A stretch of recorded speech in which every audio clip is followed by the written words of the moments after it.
Hello and welcome back. On the fifth episode of the Coffee with Demons podcast, my guest was Kody Bo Oltman.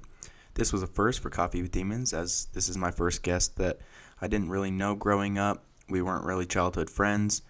And most of my other guests I knew fairly well before they even came on the show.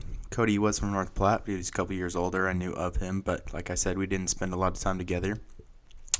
So I was really excited to have him on and hear his story from the jump. We share like interests nowadays, and he definitely brought some depth and some good knowledge to the podcast, and I'm excited for you guys to hear his story.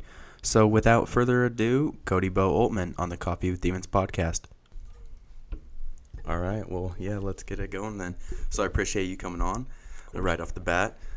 So today, on the fifth episode of the Coffee with Demons podcast, I have Kody Bo Oltman here with me, and it's a little different just because you're the first guest that I don't, know truly well. Yep. So, I usually kind of tell the audience from the guest from my perspective, but I'm just going to have to ask you a couple questions. Me and Kody met earlier in the week, and I think this is going to be a great podcast. I'm excited to get into it. We have very similar interests, and, we grew up in North Platte, right down the street from each other, actually, so we're not strangers by any means, but I definitely don't know him like I think I will after this podcast. So my first question is just, how was life growing up in North Platte for you? I look back on it and I feel like it was a lot more enjoyable than maybe it was at the time I was in it. Yeah, I feel that. I kind of fell into the mentality of like, you need to get out. This town sucks. There's nothing to do here. And I know there's tons of people still there. Right. But I look back at it with fond memories, but it definitely shaped me to be a completely different person than people from Lincoln, people from Omaha. Having that small community, like we have never met, Right. but I've known who you are Yep. just because of your name. Like I know all of these people just from sheerly being from North Platte. Yeah. I think it's kind of cool. Oh, definitely.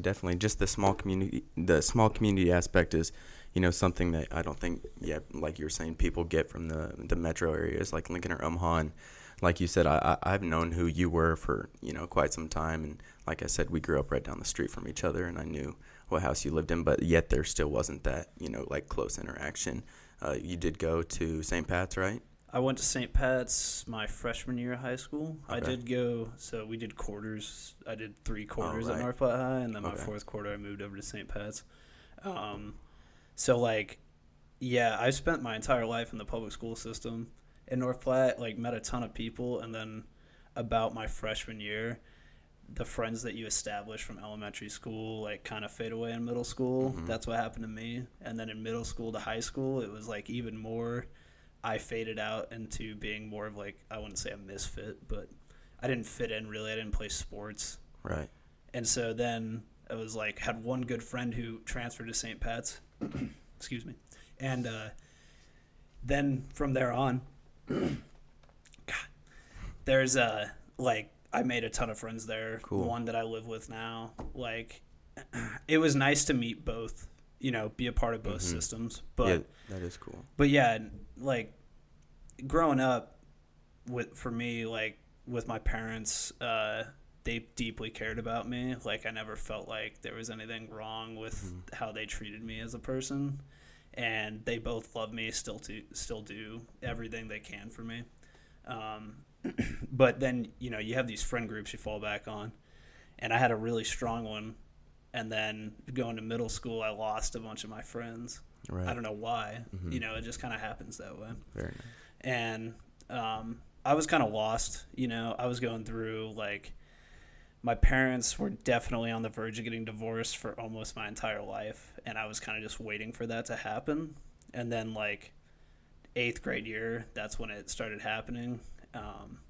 And so I was lost on my own, kind of trying to figure out how to deal with this. My older brother is 10 years older than me. So, like, we didn't have a ton of contact in common of, like, hey, I'm in 8th grade, man. Right. Like, you're way out of what I'm dealing with. And 8th grade's kind of a time where, middle school in general, like, you're old enough to where it almost, it hurts worse. I can't give, like, a firsthand experience to it, but from what I get, just whether that be, like, divorce or even like death of a family member, you're old enough to where it stings a little bit more than it might have when you were younger and didn't know as much, but you're not old enough to where you can like fully grasp everything. So, I mean, sorry to cut you off there, No, but you're good, man. that's kind of what I took from that. That's it. Yeah, that's exactly. Because like when I was little, I was like, that's the one thing I don't want to happen. Was like, I don't want to think about my parents not being together. I don't want to be in a broken home. Like, and then the way it ended was pretty like, you know, my mom wasn't expecting it. I guess I think she just thought it was like a secure marriage for forever, even though they never got along. I don't know how they lived with each other for so long. Like they would fight all the time, and me thinking like it's more important to have both my parents with me than having them get along. And then, you know, it was rough. Like high school, my dad got remarried, and like my mom was super upset about it, and like I was caught in the middle of this thing where, you know, my mom kind of didn't handle it the most adult way, like got involved in, you know, like some stuff that she probably shouldn't have, drinking, and you know, I don't fault her for that. It was a crazy world growing up. Right. And especially being old enough to look back on that now and, you know, and that's the way I am with a lot of things, and how some things might have played out when I was little, but just realizing that people might have, you know, just being older and knowing more, just realizing that people might have done things or not blaming them or judging them. So that's cool that you can, you know, look back and not falter for that, like you said. Yeah, I think it's important to like to take what happens to you and not necessarily think of it as like your fault or that you can't rise above that. Like, you know, a lot of people, you have a rough life, like they get involved in like drugs or crime, and I think it takes a conscious effort, and I think I was at the right age to make that effort, to be like, this doesn't have to be my life, this doesn't have to be the way I am as a person. I get to watch this happen and learn that this is not how I should act.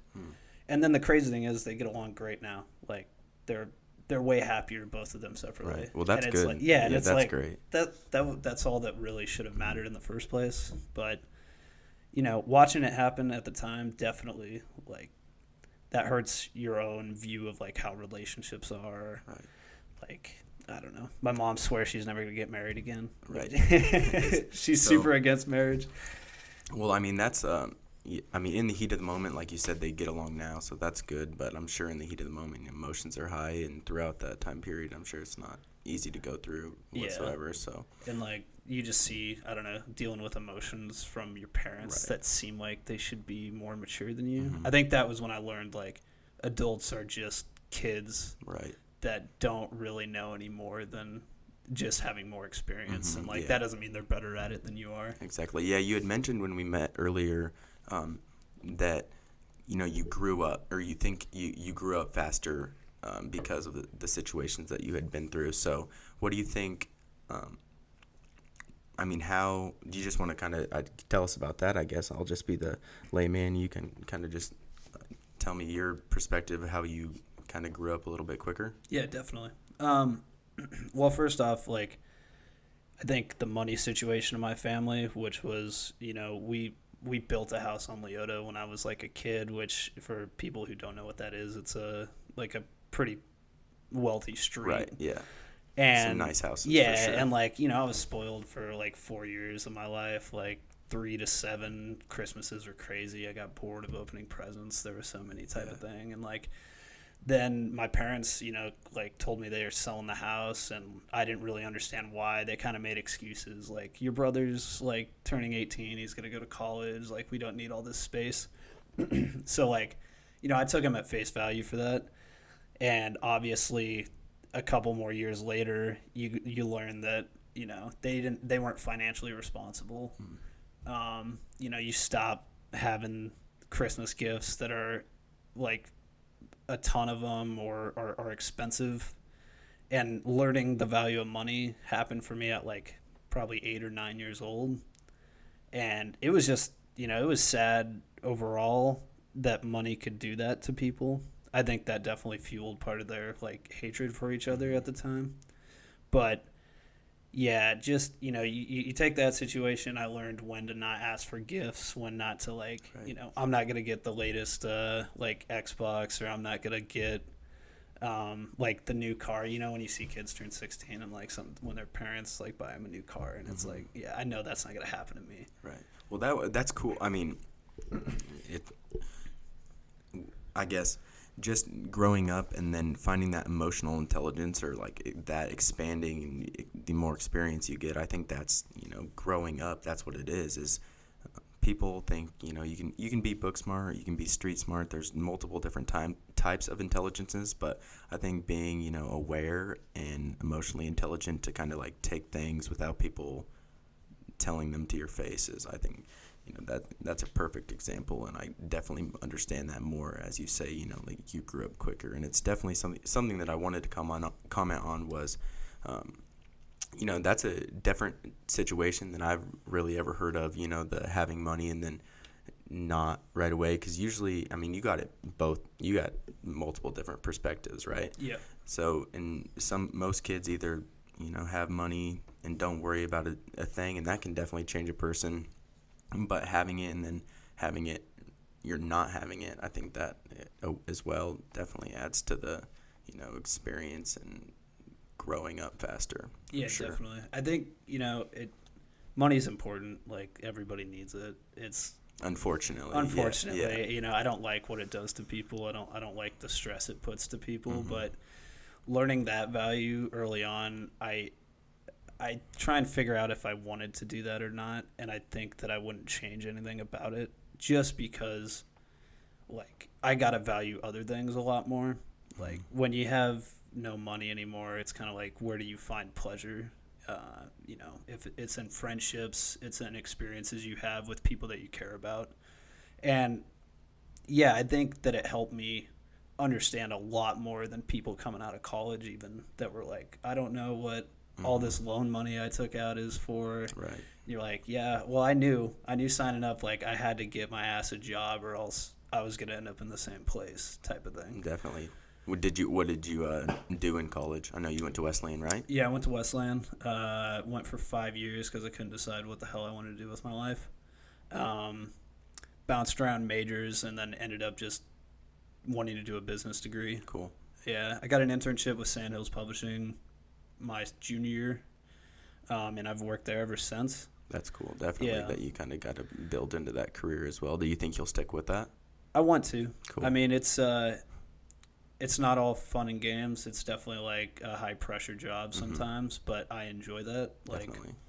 I don't know. I'm sure the more we talk, you'll understand. I'm pretty into like high pressure situations. Yeah, especially, and we'll get into the, that just screams jiu-jitsu to me. So we'll get into more of the MMA talk later. But going back to just like kind of how you grew up and how your childhood was, do you ever think that, or when you were 8 or 9 and you were like learning, did you ever think that maybe you would put the knowledge that you were getting into use later in life? Did you know that you were growing up faster than other kids? Did you know that, these stressors might not be normal, but you could use them to your advantage? It's actually a really good question. Yes, I did, and I kind of took it like, I don't want to say proud, but I thought that my life was harder than a lot of people that I knew. And I didn't mind that. I think, so when I went to college my freshman year, I joined a fraternity. Part of that was like, we sit down as a class and talk about like our lives with each other, getting closer and closer. There's more of these sessions where you start to learn more about each other and open up. And I was walking into that thing like, I'm at a private school. I'm going to have the hardest life out of any of these people. And I don't even think I was in the top 10 worst out of all those people. Yeah, that's crazy. So, like, you're young, and I'm like, this sucks. I was feeling bad for myself, but not ashamed of it. And then you go to college, and you're like, kid survived cancer, had cancer when he was like 5. Like, that has no comparison to anything I went through. Right, definitely. But I think it's definitely, a great that you. Sorry, my dad's calling me. I think it's great that you recognize that, and then we're like, I'm not going to let life kick me around. I'm going to, use it as a learning experience to make me, better, stronger, and just more, more knowledgeable. Yeah. So I think that's awesome. But just how this repeating theme keeps coming up in the podcast, just about, everything isn't as it seems. And when I think about Wesleyan, and I don't know a whole lot of kids from Wesleyan, but, it is a private school. Tuition's expensive. So going into it, the layman might think, those kids, like you said, you're going to have one of the hardest stories. So it's kind of cool just to, be humbled by someone else's experiences and realize that, everyone does have a story, and you might have it hard, but someone might have it harder. But I also don't think that you should, or anybody for that matter, should think any less of their story, or that they, like some kids do go through a lot, but what you went through is, all really from like your perspective, or I guess how I'm trying to say it is you shouldn't lessen the value of maybe the struggles that you did go through, because they made you who you are today. Yeah, like I think, whatever you feel, like that's just a natural thing. Mm-hmm. Like if something is hard for you that might not be a big deal to somebody else, like that doesn't make it any less relevant. Yeah. And like it's completely okay to be like, I don't know, something I would think is small ruins your day, ruins your year. That's okay. Like that's totally fine. And I think that what I did to cope with my own situation was mainly take what I've had and try and just see, it's not the worst thing that could have happened to me. Right. That's kind of how I coped with it. Of like, there's tons of things that could happen to you, and yeah. It wasn't the best. Yeah, but that's a good way of looking at it, though, is, that you're going to get through it kind of thing. Yeah. So. I think it's important for people to, like, you can feel horrible about, people can't tell you how you feel. Exactly. Only you know. Mm-hmm. But if you want to try and cope, at least for me, what worked was look at other people, and if they're living a life. Like the kid who had cancer, happiest kid I ever met in my entire life, that could come back at any point in time in his life. And I'm like, I'm sitting here being sad about like 10 years of my life being like poor and not getting everything I wanted. And it's like, that's not even that big of a deal. Yeah. But it felt horrible. Oh, definitely. So you can't, like I said. But just that's kind of where I've been struggling with, especially lately, is just living in the past or the future and not, really taking in the present. And I tell myself time after time, like, I can't worry about future things that, might not happen. And I'm like, I worry a ton. So it kind of takes the enjoyment out of the everyday and makes things a little bit more blue. But it's not as easy as telling yourself, where you're focused in the present. And I wish it was, but I worry about the climate, whether the world's going to end or not. I worry about, crazy people in people with money, crazy people in office who are going to, change the way we're living. And it's, it might be sweet now, but things could change. And I guess I shouldn't let that affect me, but I definitely do. So I'll kind of use that as a little bit of a transition into, you mentioned that you like to analyze people through whether that be like their political views. Pretty much anything. Anything. Yeah. So when did that kind of come about, I guess? That's a good question. I'm not sure I know the answer to that. I think it might have done with martial arts just because it's a very analytical thing. Mm-hmm. But I people watch, I go to random places by myself and watch people. But politically, like I guess in the now, political seems to be the biggest draw to like people interacting together. And whether it be on social media or in person. The funny thing I notice is like everybody has their opinions and can post them on the internet, but then when if those two opposing people come together, they're way less hostile towards each other. Definitely. It's like, that's the scary thing for me. Like you said, you worry all the time. I have a racing mind. Like I can't stop thinking about the next thing and the next thing and the next thing. Yeah. Exactly. So mine's not a past problem. Mine's a future. What might happen. What's going to happen? Like, are we going to go to civil war? Like, I don't know. I don't think it's a healthy thing that's happening right now to people. And I couldn't imagine being in high school or middle school with this stuff going on right now. Well, I don't know if, I think I'd almost argue that we're like our age group, in people in their 20s are feeling it more than anybody, just because we're the ones that are dealing with it, and we're the ones that are gonna have to deal with it, and the people, and we know. So yes, the younger generations are gonna have to deal with it as well, but they probably aren't as aware. I mean, when I was in middle school, I didn't. I'm still,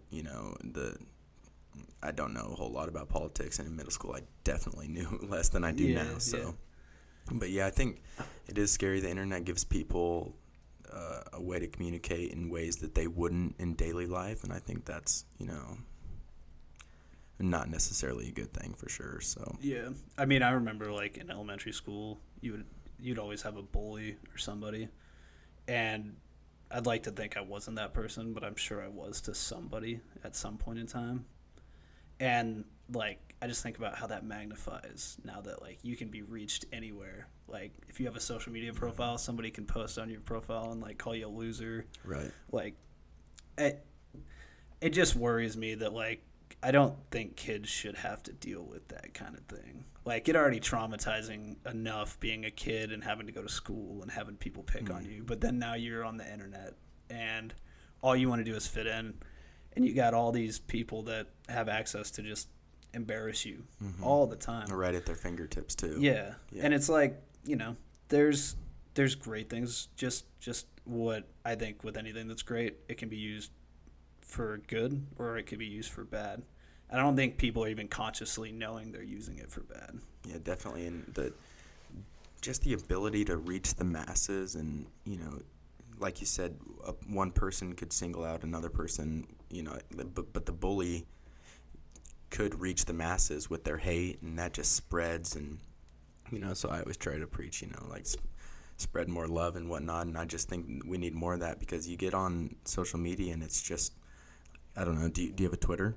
Yeah. Do you get on Twitter? Twitter is just a messed up place sometimes. Man. Like there's a lot of humor, there's a lot of good stuff, but like you said, there are just these, these warriors, keyboard warriors, who can literally spew whatever they want, whatever hate, whatever message, whether that be good, and most of the time it's bad, just at an instant. So yeah, I mean, not to go to MMA already, but you see that with like MMA fighters. You see a person lose and like all their tweets are like at so and so, like you suck, like I can't believe you lost. And it's like, dude, you wouldn't do any of that shit. Right, like, exactly. Why do you have to do that? You don't have to be that person. No, and I definitely, so I'm on the fence with that, because I do like the, I do think some of the trash talk is appropriate, because it's a sport and it gets people riled up and whatnot. But these people that would not even step in, on the mats, or telling people to go off themselves or whatnot just for a loss. Like people are putting themselves they're already putting their life on the line for it, and they're getting hate outside of it. And even even their peers, like I saw John Jones tweet after Covington beat Lawler, and he said, you let the whole world down. And I'm just thinking, like, John Jones is talking about letting the world down. I mean, like, you gotta, I don't know, take everything with a grain of salt for sure, but I just laugh when I see things that could be said to that exact same person. But yeah, so like we were saying, it's a messed up place, and the internet can be used for good or evil, and I wish people would use it for, more of the good than they are evil. But yeah, I think it's like a hive mind type of thing where you only like stuff that you want to see, and like people just talk about crazy stuff that I feel normal. Like if we're having a normal conversation, like you're not gonna be like, yeah, these mass shootings are like, that's no reason to take away our guns. Like, did you see all these other deaths from alcohol and blah blah blah? Like we should make those illegal too. And it's like that's not That's not even a logical thing to say. Like, right. People talk crazy. You're just saying for it to get like likes or like get people to riled up, and it's like the idea to annoy somebody on purpose. I think that's one of the most dangerous things about the internet. It's because like there's all these people are probably going to get along. They may not agree with each other, but they don't have to hate each other. Right. And then you're like, F this guy. Right. And I think that's a great point, because in like we could go at it on social media, but as soon as we're in person, like I don't know, the level of stress and everything's just diminished a little bit. Like normal interactions, or I guess personal interactions, are so like less hostile, and it just sucks that the internet gives us that ability to be hostile and whatnot. Yeah, so. Especially like coming from Western Nebraska and then living in Lincoln. Like Westland was a super liberal place for the most part, and like Western Nebraska is definitely not a liberal part of the state. And like you would have interactions with these people in person, and they would be completely fine. Like you have, I think, being in person with somebody, you can't just say your entire argument and then just slap it, and you have to wait for them to say something back. It's like you have to respond to me in real time, and we can actually probably not get at each other's throats. And the fact that the majority of like that conversation isn't happening in person, like nobody wants to talk about politics, and I don't either. Like I'm not like, I want to talk about how are we going to end mass shootings. Like I don't know, nobody knows, but we don't have to hate on each other for it. Exactly. Yeah, it's just spreading. It's like one thing just makes makes the divide even worse.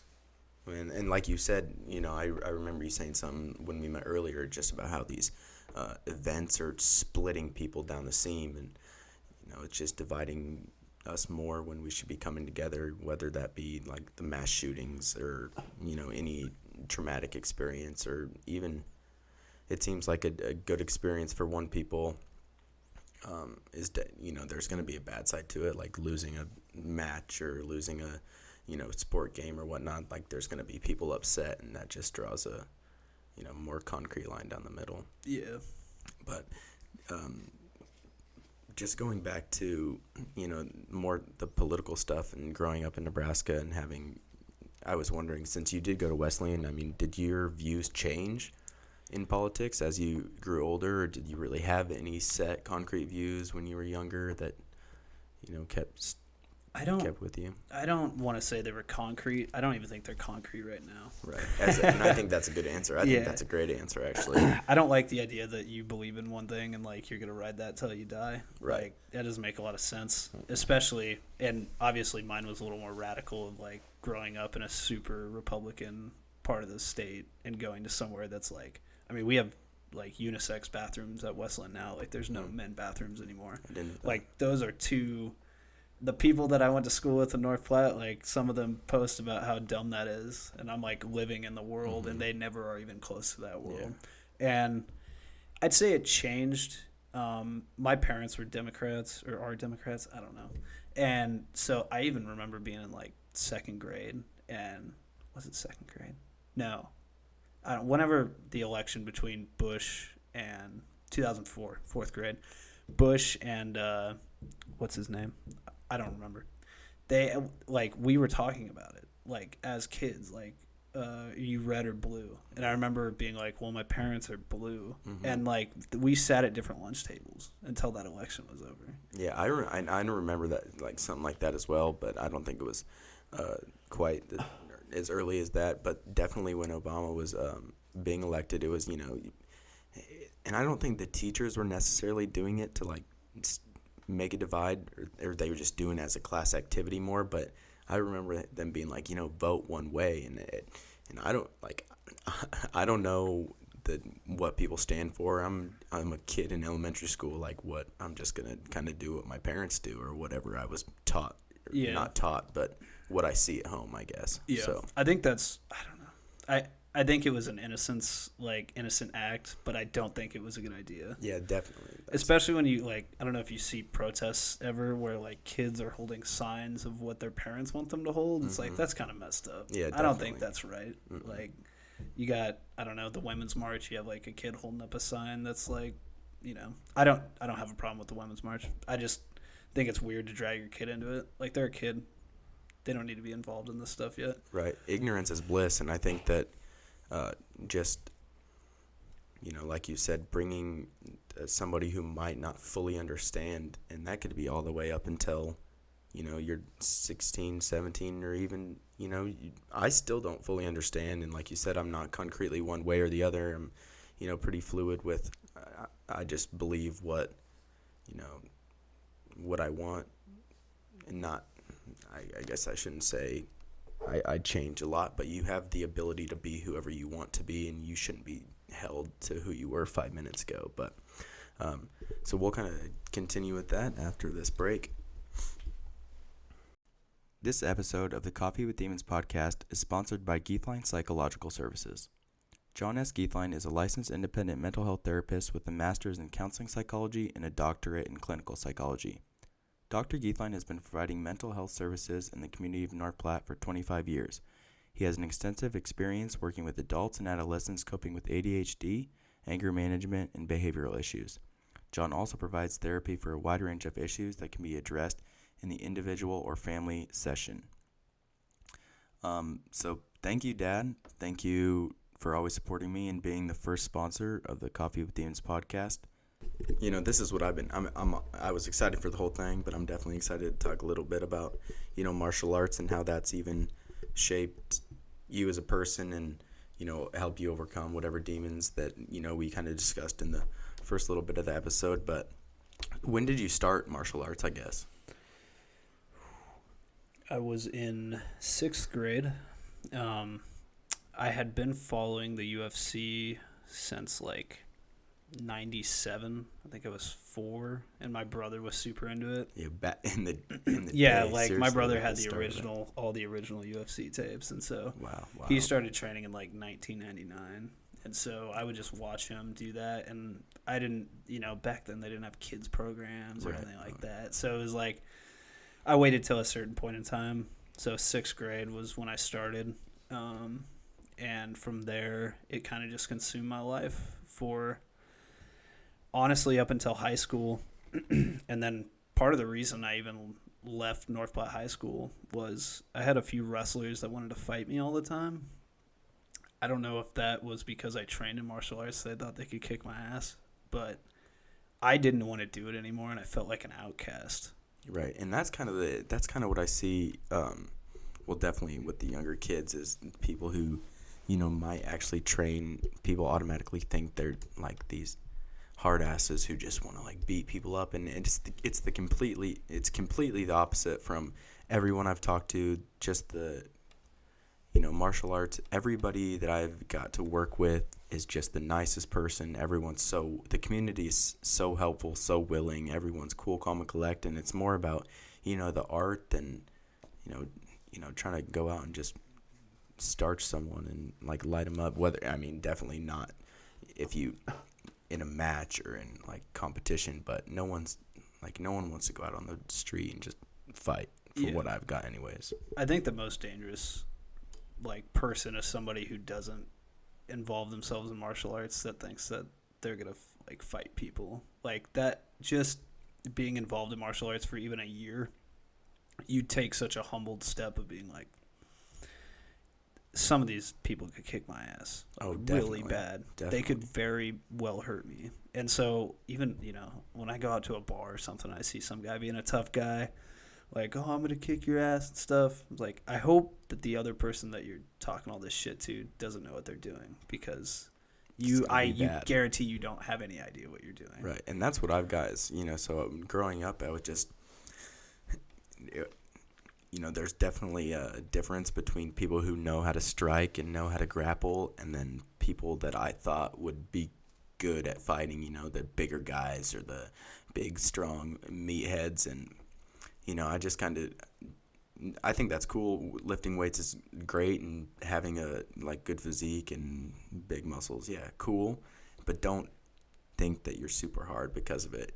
Like you said, you'd get humbled real quick by a little dude who you might not want to mess with. So the guys who look like chess nerds, right? Be scared. Yeah, exactly. That's what I've got. Like you said, I've tried to always be aware of my surroundings and whatnot, but I'm definitely a little more, just from training, I'm definitely a little more, and I never was the type of guy to go start a fight, but I definitely just look at people a little bit different, or think that, they might have some background in, a martial art in any martial art. I think it's going to give you a, kind of an advantage to someone who doesn't know how to. Everyone thinks they can fight, and then I've seen, people throw a punch that I'd be like, to the side and taking you down by now. So why? Yeah. Like, there's no need to.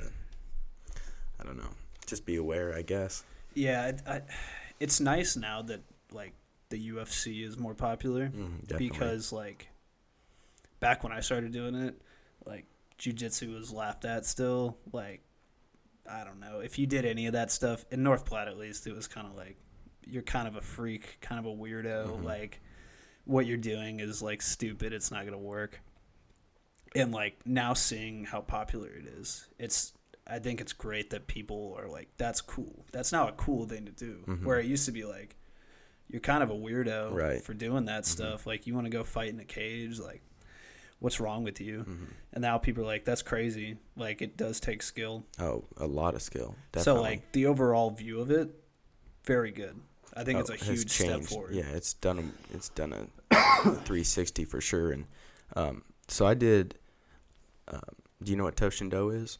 Yes. So I did that, and that's more of a self-defense martial art. It wasn't, there was no striking, there was no real grappling or submissions. But I did that for years. I think I got my black belt when I was.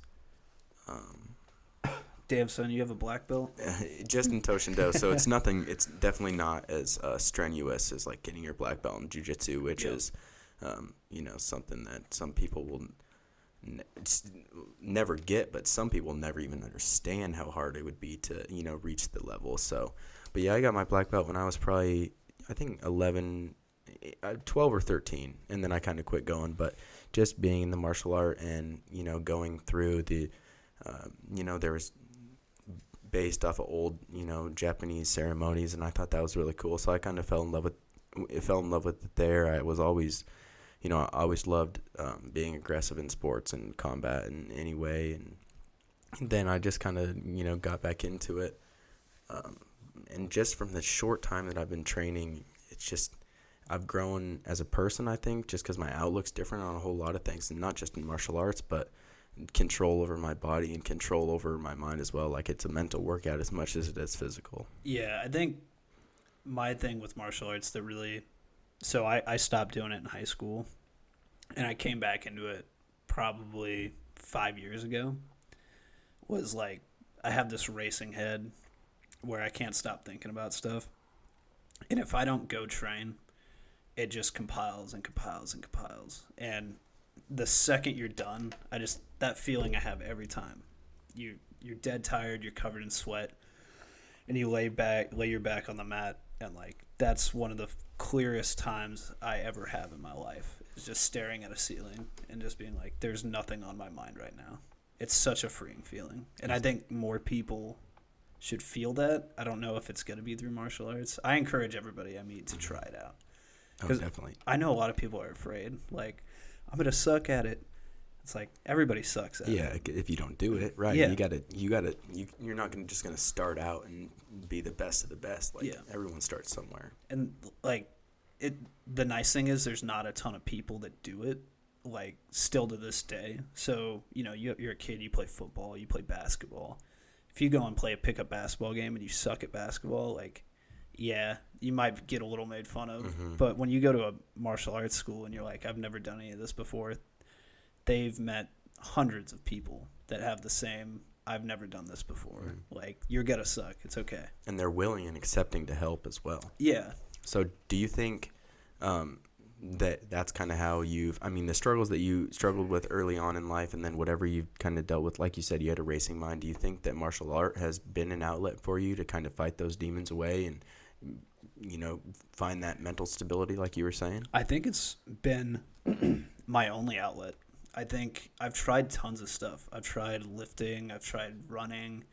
Running's pretty good, but I don't know what it is and if it's just me, but I feel that there's a lot of people that I communicate with that feel the same, that there's something about just cutting out. One, you're not thinking about it. All you're thinking about is survival. Like, I don't want to get tapped out. I don't want to get hit in the head. And if you take out striking, just tapped out. When you only have to worry about surviving, like, it really clears my head personally to the point where I go home and I don't have to be, thinking about what's tomorrow going to look like, what's 10 years from now going to look like, am I going to be able to afford this, am I going to be able to do this? Like, I really do think the fact that you're just trying to survive, it cuts it down to like a basic human necessity, survival. Mm-hmm. When that's all you have to worry about, you look, at least for me, I look and I'm like, all this other stuff, it's going to be all right. Even if I don't get this car, or even if I don't win this fight, that's okay. Like, I'm just trying my best to be a good human being. Definitely. And I think, I feel the same way. And me and my cousin were just talking, because he's kind of got into meditation a little. And I was telling him how I've just been struggling about thinking about the future, thinking about the past, and, thinking about things that might not happen that I can't control. And, I was thinking about it, and he even mentioned, he was like, maybe that's why you're so into fighting.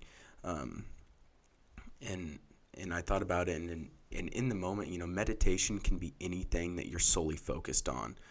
So you could be meditating while, if you're, lifting weights, running, if you're just doing one thing and you're doing that out without anything else, I think that's meditation. And that could be, why I do like it so much. And I really think it is just, if it's me and this other dude, my focus is on this other guy and not letting him hit me, take my neck. And it's just, I'm not thinking, I cannot think about anything else because I have to be thinking about me and this dude right in front of me. So I think it's been great to clear my head. And just like you were saying, like after the fact, after you're exhausted, sweaty, tired, even hurting, it's, it's a little bit of bliss, and it's a little bit of like, that was worth it. I'm better than I was when I started, or like when I came in for the day. Yeah. And like everybody, I don't know, everybody has their own pace. Everybody has their own, like, some people start jiu-jitsu and they get their purple belt in like 4 years because they've been just grinding, and that's their goal. And like at our school, we have like 50-year-old men that they're white belts or blue belts, and they may never ever get their black belt. I don't know if they will or not, but they to this day still talk about how they've never felt more at peace. It might suck to go. I still have that where I'm like, man, this is gonna suck really bad. Like, I might get hit in the head really hard tonight. I might get my leg kicked really hard tonight. But once you're there and then it goes, it's like you don't have any of those worries. You're just like in that moment. And whether it be meditation or just solely eliminating all of the bullshit that's in your head that has nothing to do with what's in front of you right there, I think it's like a drug to me, at least. Oh, definitely, yeah. Like, when you have an MMA fight, if you ever have an MMA fight, hope so.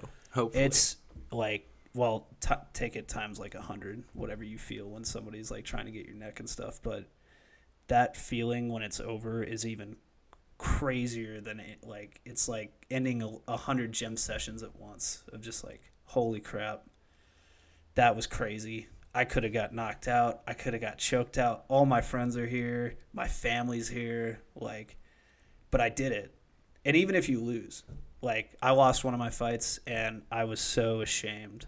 And I, like, the first thing that happened when I walked out was everyone was just like, I'm so proud of you. Like, yeah, that was awesome to watch you do that.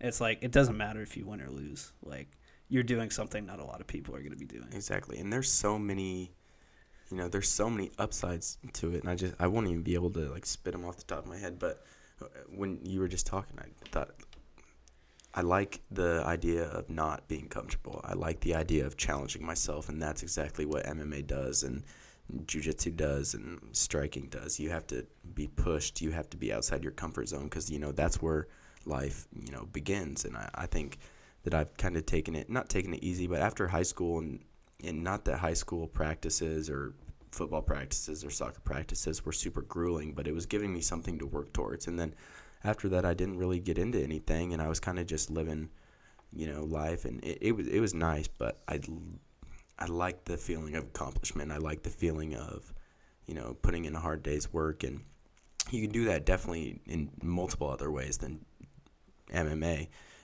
But I think for me, it's been easier. It's challenging, and like you said, the reward after something like a fight would just be a crazy feeling that not a lot of people are ever going to be able to experience. Do you listen to Jocko at all? Jocko Willink? I do not know. He's like a ex-Navy SEAL, I think. But his whole mantra is like, people think that being happy has to do with like being comfortable, and time again it seems that is opposite of what is true. Like, you work a job, it's 9 to 5, you make enough money to like support yourself, and you go on vacation like 2 times a year or 3 times a year. It's like, that person is probably not really truly happy, because what happiness is being uncomfortable and dealing with it and then getting done with that uncomfortable feeling. Whether that be your first jiu-jitsu class, whether it be your first MMA fight, whether it be like your first big job, everything that makes you uncomfortable, once you can come out on the end and be like, I did it, or I at least tried my hardest to do it, that feeling is actual relaxation, or the ability to feel weight lifted off of you. Yeah, that's very well said. I think. Yeah, which is like, you see, I work in an office full of people that, they work their hours, they go on vacation with their family. Like, I'm not hating on their life. I'm sure they're happy, but in the back of their head, there's always this thing that's like, I didn't really want to be doing this, probably. Like, I should have put myself in more uncomfortable situations. And like you with this podcast, like, definitely. It's, and after an episode, I feel like, I'm happy, I'm euphoric. I'm like, that was fun, that was cool. But before, I'm stressed out. I'm not wanting to do it, but almost like, man, it'd be a lot easier if I wasn't going to do this tonight. But then after the fact, I'm like, yeah, I'm glad I did that. So just putting yourself out there, like you said, I think being uncomfortable is true happiness. And I can't speak, so this might sound weird. This analogy might not even be true. Who knows? But like, when I think, I wonder if people who, like Neanderthals, I wonder if they had mental illnesses. I wonder if they were depressed, anxious, because their basic needs were not met.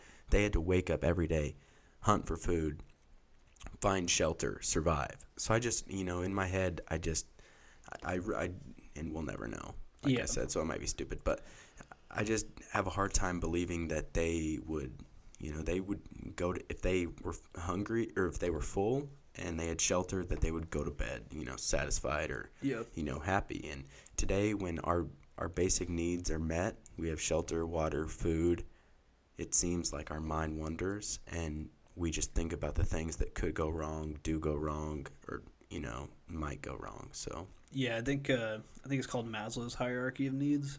You ever heard of that? Yep. Like, I got in a discussion one time and I wasn't truly like on one side of it or not, but I was comparing like the whole like transgender, like people not feeling like they're part of their own gender, and like all of those struggles that those people go through.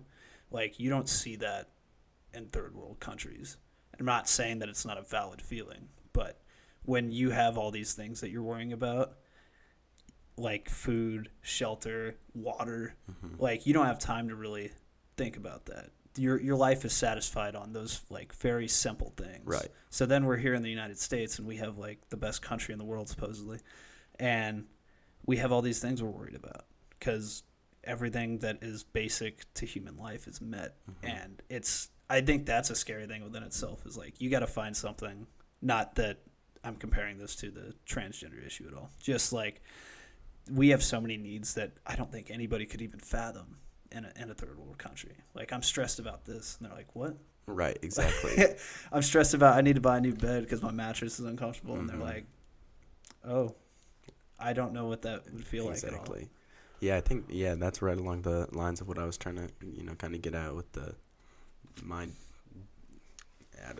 We'll never find out, but the Neanderthal analogy. So yeah, like I said, or like you were said, like I was saying, it's just being uncomfortable is might be where that happiness lies, and some people might not think that or ever put themselves out there to believe it. But from what I've got from martial arts and from what I've before I started and before I was pushing myself, or even just my everyday life, it seemed like I had everything, but there was a piece missing, and that could be the being uncomfortable. So yeah, no, I think no matter what, you get bored if you keep doing the same thing, and I think that is idle mind is a horrible thing to have, because when you're not introducing anything new to you, you're not introducing like things you're afraid of, like you get really bored. Like human beings are supposed to be like living in the moment. Like people preach that, like, oh, I just live in the moment, and it's like a lot of people like to think they're living in the moment, but you don't actually get to live in the moment unless you're doing something that scares the shit out of you, in my opinion, right. Or something that's really hard to do, like walk 500 miles. Like in 50 days, I'm going to go walk 500 miles. It's like, why? When you eliminate all those other things, it's just, that's an accomplishment. That's something I did. You can't take it away from me. And I think about it like when I was a kid, I was super afraid to go off the high dive. I didn't do it till I was 14 years old. All my friends were doing it since they were like 7, 8. Like the second I jumped off of it, all I thought about was, man, I've been missing out on this fun this entire time, because I was afraid to do it. And it's like, I don't know. I think it's important that people know if you're presented with something that you're afraid of, like you have to really figure out what's the worst that's going to happen to you besides feeling afraid. Mm-hmm. That's a bigger thing than usually the outcome of what you're trying to do anyways. Exactly.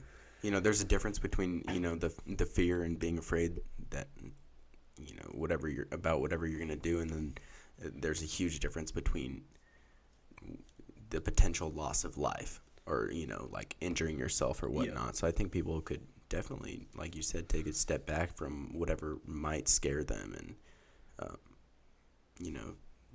do it if it's not going to seriously injure you. One person that I'd love to just love to have a conversation with him and pick his brain is Donald Cerrone, just because he's in the UFC. For you guys that don't know, he's an OG, and I just would want to ask him if he's ever, like when, and I'm sure he gets sad, I'm sure he gets, has ups and downs, but he does so many like high adventure type things, whether that be like scuba diving. I know he rides like horses and shoots guns off of horses, like some old cowboy shit, but crazy things like surfing and whatnot. So I just think in my head, like there must be, a reason for the madness. Like there wouldn't be he wouldn't do that if it didn't give him pleasure or didn't, make him happy. So I think that's super cool. Yeah, I think there's a lot of stuff that people just don't do, and they're afraid of it.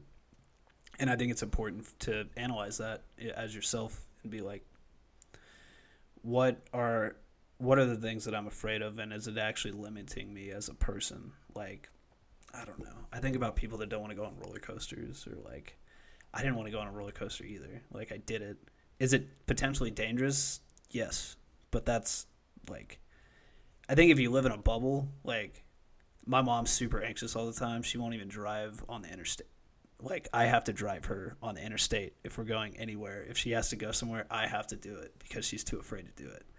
And, like, I think about that situation with, like, my friends want to go do, like, skydiving, or we want to go scuba diving. And, like, if you're constantly living in fear, like, you're just going to, are you going to be happy not doing all those things? Like, missing out all this time with your friends or your family, or...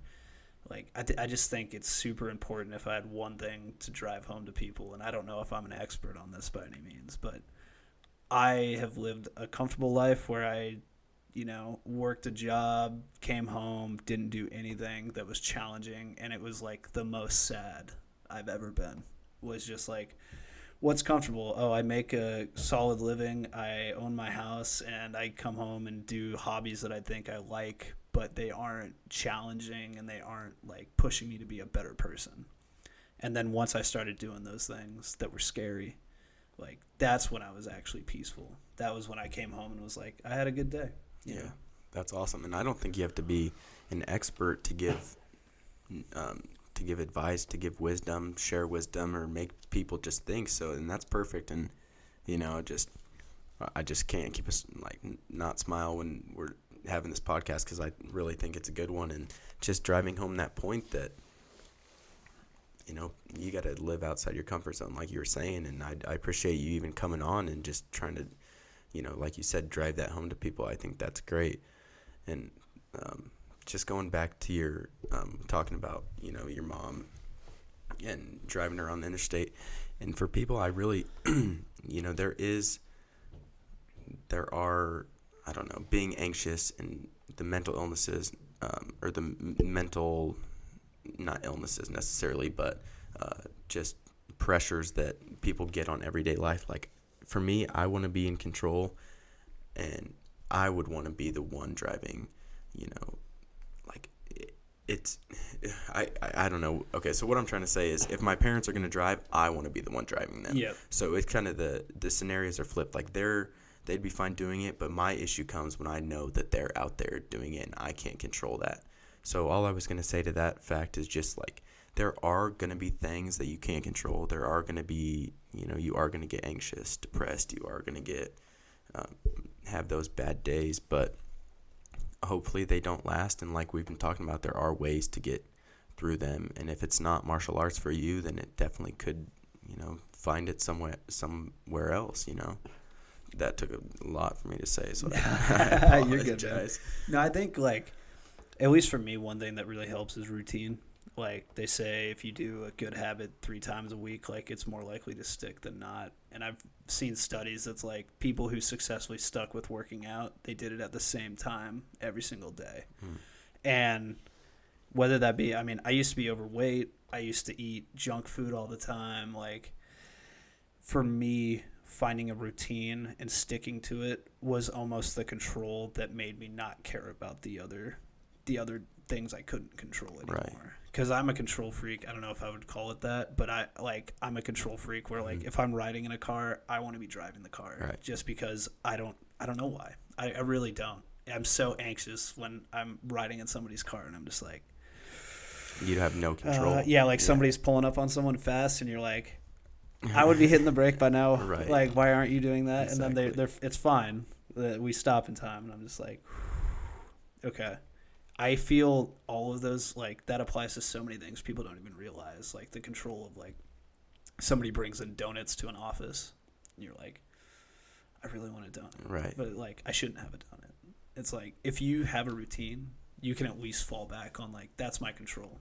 I can control these certain things in my life, and I think it really leads to confidence. I think it leads to more happiness of just knowing, okay, I'm not going to eat donuts all the time, but is that what happy people do? Or is someone who's happy is somebody who is in control of their own little routine? Mm-hmm. And I don't think there's a lot we can't control as human beings. No, definitely not. And I like I said, that's what I've been struggling with lately, and I've really been trying to just take a step back and look at things at the bigger picture. And telling myself I can't control this, so I don't need to worry about it. And like you said, I do control what I can, so that's how I go about my day. I really do look for fitness as an outlet. What I put in my body, and I can control that, so it does help me in other facets of my life.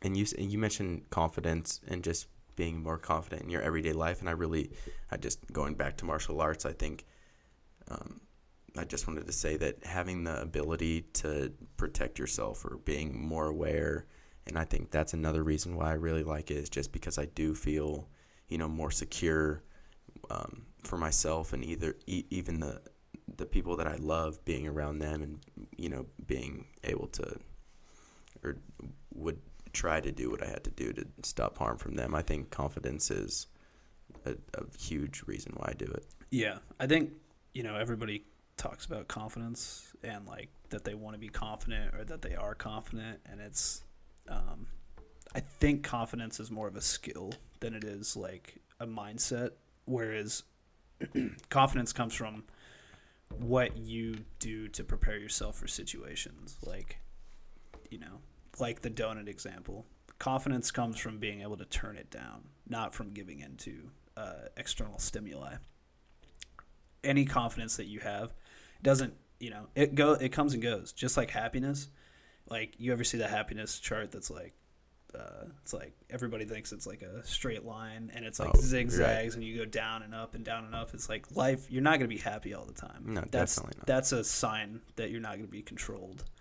But you can control so many other things in your life that eliminate stressors that can make you just overall, if there is a time that you're sad, if there is a time that you're depressed, anxious, you can still fall back on and say, I controlled everything I could. So what I'm feeling is going to pass, and I'm dealing with it right now, but it's not ruling me anymore. Right. That's that I think very well said again, and we're going to take a little bit of break, and here's a word from our sponsor. What's up, everybody? It's Johnny. I hope you enjoy what you're listening to, and I just wanted to say, if you want to be a sponsor for the Coffee with Demons podcast, we would love to have you. Shoot us an email at contact@coffeewithdemons.com, and we will get right back to you. So basically, for the listeners, this is going to be the last little segment. We're going to try to wrap things up and kind of conclude our conversation, but I did have one last question for you, and it was, was there one main reason or something that you wanted to bring to the podcast, something you wanted to get out to people? I think, I haven't been in the happiest of times in my life at this moment, and listening to other people talk about their struggles did help me, and listening to your guys' past episodes was a good reminder, because sometimes you lose that, like, hey, other people are going through stuff, especially when you're kind of isolated, working a full-time job, not being surrounded by friends all the time like you were in college or whatever.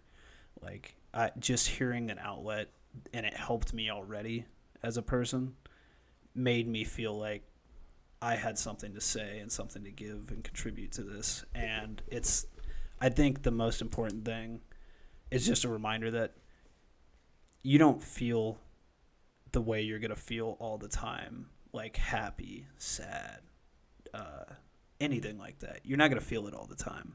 And it's important to remember how to get back that control. In my opinion, that's what it is. Or just the ability to get back to who you feel as a person. And I think, you can do it tons of ways. We talked about martial arts. We talked about, like analyzing yourself.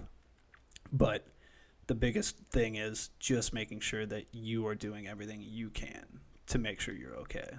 Because I think there's a ton of things that people don't think about when they're sad or depressed, and they've been depressed for months, years. We try all these things and they don't work.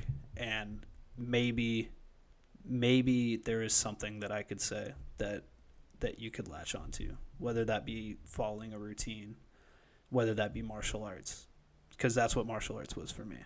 Right. Well, we're not going to wrap right at this moment, but I appreciate you coming on and just, being able to share your story, or wanting to share your story, wanting to share your 2 cents, and giving people an idea of what might help them. Because, martial arts, has definitely helped me, kind of battle some of those, some of those uncontrollable feelings that I do get. So it's definitely just, the bliss that I get from that outlet's great. And I think that some people, try jiu-jitsu, try striking, try a martial art, or if it's not for you, try something. Because like you said, the dark times don't last. You're never going to be happy 100% of the time. So when they do come, don't get down on yourself, kind of thing. Yeah.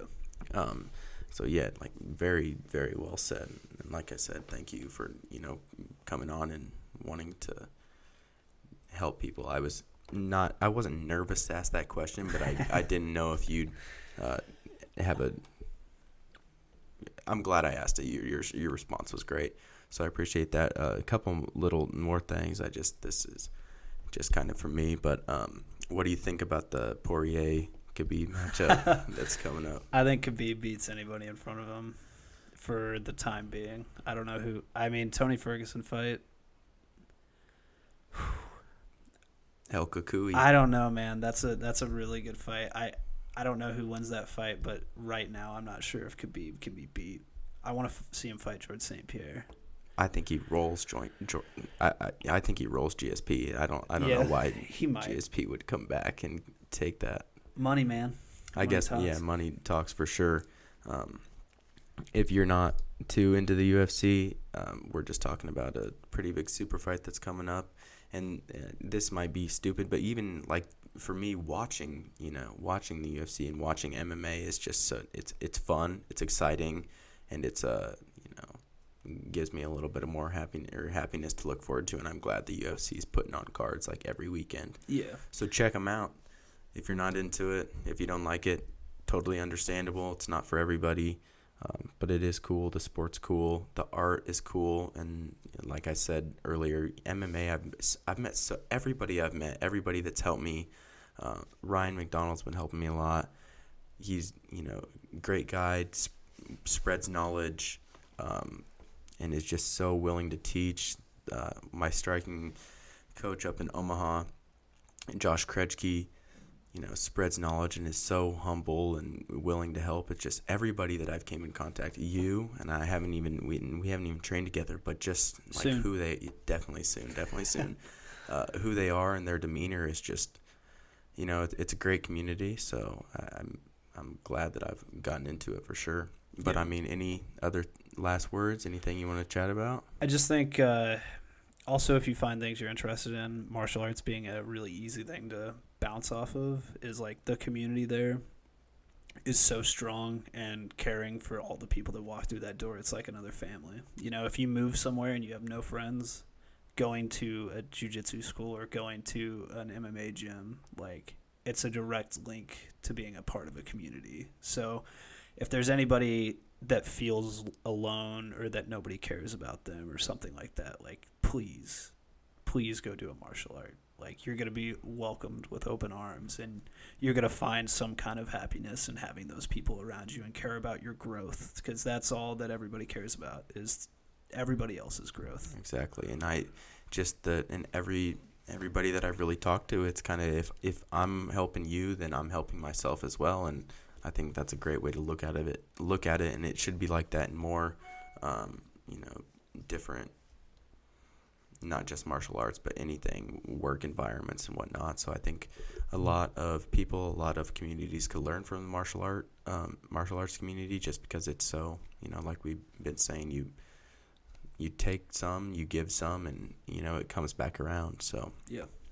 Well, thanks, man. I appreciate you coming on. Thank you, man. Yeah, this has been a great time. Yeah, it really has. It's been fun. So we'll definitely have you back on sometime, and I will definitely be looking forward to getting in the gym as well. So thank you very much. Yeah, man, anytime. Thank you for listening to this episode of the Coffee with Demons podcast. Don't forget to check out our website at www.coffeewithdemons.com for more information on the Coffee with Demons movement.